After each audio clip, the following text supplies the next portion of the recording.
Bonjour, moi c'est Grégoire et je suis Head of Engineering chez Manaos. J'ai rejoint l'aventure fin 2022 et mon rôle c'est d'organiser et faire croître les équipes techniques ici chez Manaos. J'ai plusieurs missions chez Manaos. La première c'est le recrutement et le management de toutes les équipes techniques. On a donc des profils QA, des profils de développeurs back-end, de développeurs front-end, full stack et aussi des DevOps. Et donc, il faut suivre l'évolution de toutes ces personnes au sein de l'équipe Manaos. Par ailleurs, je m'occupe aussi de l'organisation opérationnelle de l'équipe, c'est-à-dire comment on fait en sorte de travailler ensemble lorsqu'on croît, avec finalement différentes compétences et différents objectifs opérationnels. L'idée, ça a été de diviser les équipes en équipes opérationnelles afin qu'elles puissent travailler ensemble sur des objectifs qui sont les grands objectifs de l'entreprise et de la plateforme Manaos. Comme je disais, on a une équipe tech avec différentes compétences. Aujourd'hui, on a donc des DevOps qui vont s'occuper vraiment de l'infrastructure et de la CI/CD chez Manaos.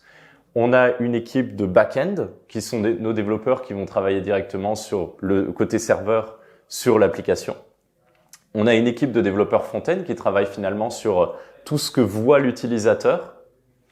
Une équipe de développeurs full stack qui sont donc positionnés entre le back-end et le front-end et dont la mission est aussi de permettre de simplifier les échanges entre ces équipes.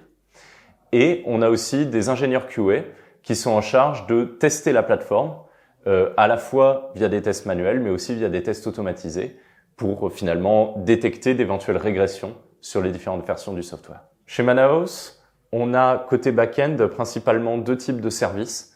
Des services qui sont hébergés dans des conteneurs sur AWS en Java Spring Boot et qui vont communiquer avec des bases de données de type PostgreSQL. Des services qui sont hébergés sur des lambda AWS, qui sont faits en Python avec AWS Power Tools et qui communiquent avec du DynamoDB. Ça, c'est pour la partie back-end.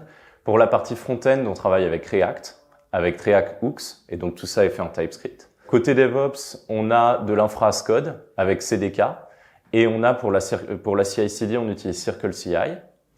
Et enfin, côté QA, on utilise Catalone. Et donc derrière, c'est du Groovy qui est utilisé comme langage pour implémenter les tests. Manaos a eu une grosse phase de croissance en 2022. Et donc, en 2023, nous essayons de stabiliser cette phase de croissance et d'organiser l'équipe. Donc un des gros challenges, c'est d'arriver à travailler tous ensemble avec une équipe qui a beaucoup grossi. Et à avoir finalement des interactions entre les équipes tech qui fonctionnent bien. Et pour ça, on fait de l'agile, on fait du scrum et on essaye d'adopter un process d'amélioration continue. Côté tech, nous avons différents challenges en ce moment. Un de nos gros challenges est la création d'un data lake. En fait, l'idée, c'est de venir récupérer toutes les données qu'on a dans nos différentes bases de données pour alimenter ce data lake. Et ensuite, on a différents use cases qu'on va venir plugger sur ce data lake. Un autre challenge technique est l'amélioration de nos performances. On constate avec le temps que de plus en plus de clients ont des portefeuilles et des datasets importants et on veut finalement pouvoir répondre à ces besoins en améliorant les performances de la plateforme. Et donc là, derrière, il y a beaucoup de challenges techniques pour comprendre comment on peut faire plus vite et faire fonctionner la plateforme même avec des bases de données qui sont beaucoup plus importantes.